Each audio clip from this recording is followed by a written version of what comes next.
Let's head back then to what is happening with the Slindelo Meyiwa court case today. A lot happening inside court.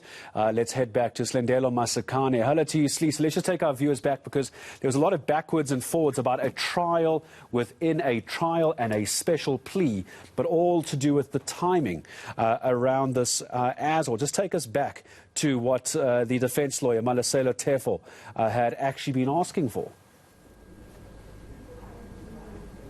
Well, proceedings once more resumed with Advocate Malesela Tefo telling the court that he has made a special plea filing papers this morning in terms of him trying to bring a motion for a trial within a trial. And he says he's basing this off of the fact that he is in possession of confessions that he believes the state is going to use against accused 1 and 2 in this matter. He was saying that in terms of the usage of these confessions, he believes that his clients have been prejudiced against and that this entire process really has been flawed from the very beginning, with the rights of his clients not being recognized. He brought this application, of course, this morning, but speaking to it already last week, Friday.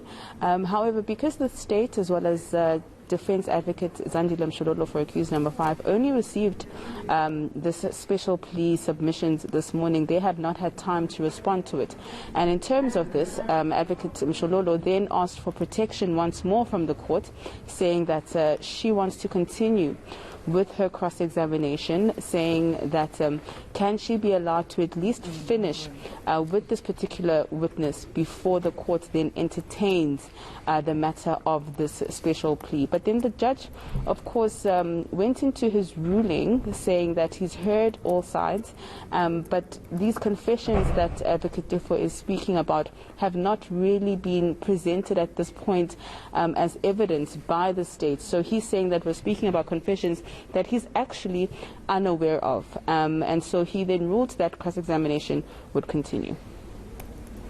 There was also quite a bit of talk as well, wasn't there, as part of these backwards and forwards between the lawyers, talk of alleged assault, possibly in those confessions, going into some detail about alleged assaults as well. Tell me about that before we hear from the lawyer himself. So during his submissions, Advocate Tefo went on to then describe exactly how these alleged confessions were obtained by the state, saying that his clients were severely beaten, in fact saying that apartheid tactics were used to solicit these confessions, and that his clients, in particular accused 1 and 2, were forced to make these confessions. Let's take a listen. We brought special plea because we are alleging that accused 1 to 4 were assaulted to an extent that the confessions were solicited out of that assault. It's not just assault that whereby one can think about slapping one. To accuse 1 and 2. They were profusely assaulted to the extent that they bleeded.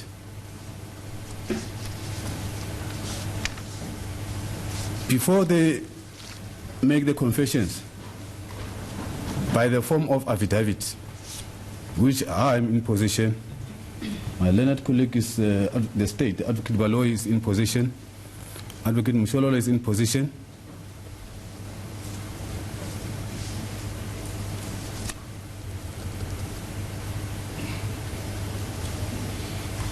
Were done after the 3rd assault, GPH. Accused 1 and 2. Unlike I accused 3 and 4. All right, so Slee, I see court behind you just taking a short lunch adjournment. What are we expecting when everyone comes back in? So we're expecting to resume, of course, at 2 p.m. this afternoon, and already we've gotten into the cross-examination, or the resumption of it anyway, by Advocate Mshololo to Sergeant Musia. She's already started to go back to the crime scene once more. You'd remember from the past week we've seen how Advocate Mshololo is going into a lot of detail as to how Sergeant Musia treated the crime scene, how he collected evidence. She is suggesting to the court that he didn't really do a great job, if at all, in terms of collecting evidence. She's pointed out that gunshot residue swabs were not taken or tested by those who were in the house, so we can't rule them out as suspects. She's brought into question around how he collected DNA from the scene, and the fact that he relied really mostly on the officer who was first on the scene, that is Brigadier Ndlovu, to point out exactly what evidence he should be collecting. And we know now that Brigadier Ndlovu, who is unable to speak for himself, he's passed on just recently. So Sergeant Musia is really the only one who can tell us exactly what happened when he arrived at the crime scene. So we continue with that cross-examination. Advocate Mshololo has actually just started questioning his qualifications at this point. And that's expected to continue again 2 o'clock this afternoon from inside the courtroom. Slindelo Masikane with the regular updates on Twitter as well. And you can follow her, of course, here on eNCA throughout the afternoon. Also live streaming on eNCA.com.